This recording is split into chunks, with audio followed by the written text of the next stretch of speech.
You got dumped and you wisely went into no contact after getting dumped, but you're anxious. You have an anxious attachment style and you're really tempted to text them on a regular basis. Or maybe you have actually broken no contact and have texted them. Your anxiety is lying to you about needing closure. You're never going to get the closure you want. And by breaking no contact once or many times, you're completely derailing your chances of getting your ex to come back to you. So in this video, we're going to talk about why your anxiety spikes during no contact. But more importantly, I'm going to give you 5 psychology tricks to stop texting your ex or stop being tempted to text your ex while you're in no contact, which will maximize your chances of them coming back. So let's talk about it. Trick number 1, the urge surfing method. Texting urges come in waves, probably about a 20-minute cycle. So you just have to push through that 20 minutes to get to the other side. So what I want you to do when you get triggered like that is to actually set a timer. This is the universal symbol for timers. Set a 20-minute timer. Then I want you to find an activity that occupies your mind and your emotions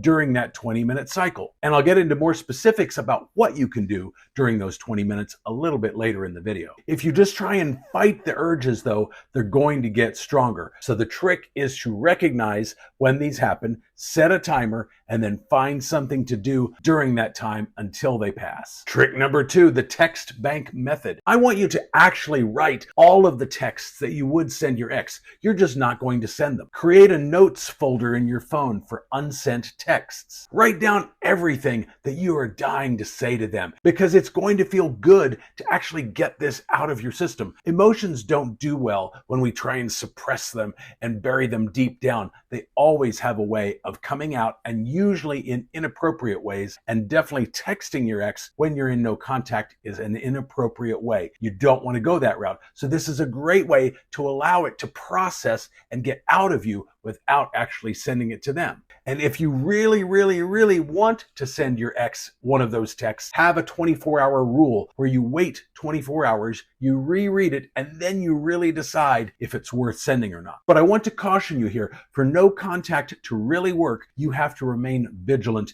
and not reach out in any way, shape, or form. No texting, no calling, no emailing, no stalking on social, no liking or commenting on social, and certainly no looking at their Instagram or Facebook stories, because your name will show up on a list of people who have viewed those and it will make you look like a stalker. And you don't want that. You want their attraction for you to grow back up again. And only by remaining a mystery and by remaining absent completely 100% are they likely to start to feel that way. Trick number 3, the anchor switch. I want you to identify all of the anchors that are likely causing these triggers in you. Maybe bedtime routines or morning routines, maybe certain locations that you go to, maybe certain songs or certain TV shows. Whatever these things are that are helping to trigger these feelings, I want you to identify each and every one of them. Then, at least temporarily, I want you to change the pattern of these things. If certain locations are causing these triggers, I want you to avoid going to those places as much as possible for 30 days. If there's a certain bedtime routine that is triggering for you, I want you to completely reinvent your bedtime routine. When you go to bed, what you wear to bed, what you do right before bed. Are you watching TV in bed? Are you not watching TV? Are you reading a book? Whatever the routines are that you have in place, I want you to alter them. This is called a pattern interrupt, and we've got to break the pattern and shock your brain in a way to get you out of this habit. Meditation and journaling can also work really well. You may want to add some comfort tools like a weighted blanket. Those are cheap on Amazon. Or maybe a specific scent, like let's say there's a certain scented candle or incense that your ex liked. Make sure you get rid of all of those that you have laying around the house, and then buy some new ones that are scented totally differently. Do these things for at least 21 days and ideally 30 days to completely disrupt the normal pattern of your brain going to these triggers. Trick number 4, the future letter. I want you to envision a time in the near future when you are healed from this breakup. You're no longer dwelling over your ex, you've been able to move on, and you are on your healing journey. Then you're going to write a letter to that future version of you. And every time you get triggered, you're going to read this letter that you've already written. In the letter, you're going to focus on your growth potential. What do you look like? Are you changing your appearance? What are you doing mentally, physically, and emotionally differently than you're doing now? All of that's going to be in the letter that you read every time you get triggered.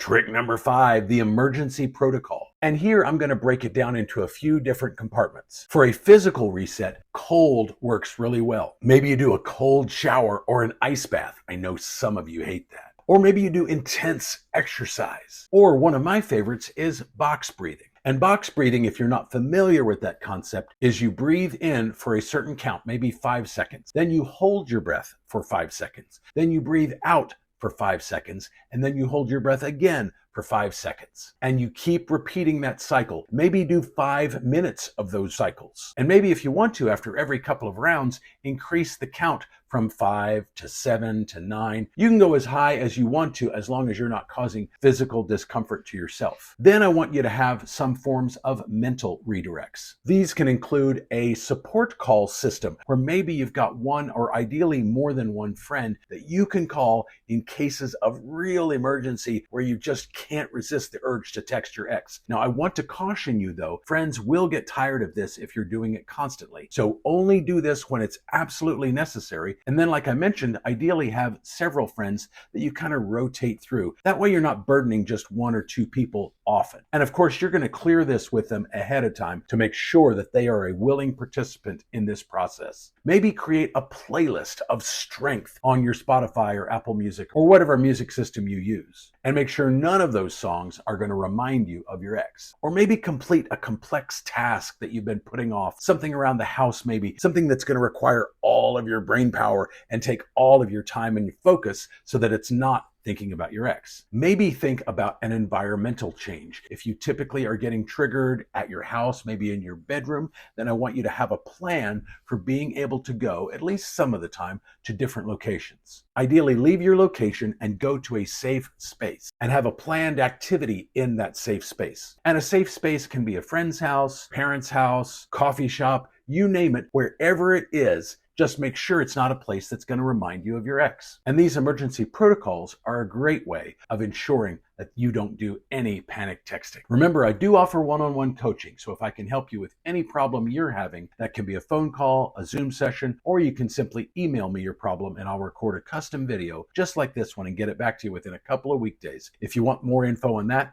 it's down in the description or on this card right up here. But let me know your story in the comments about what's going on with you and your ex. But for now, I'll see you in the next video.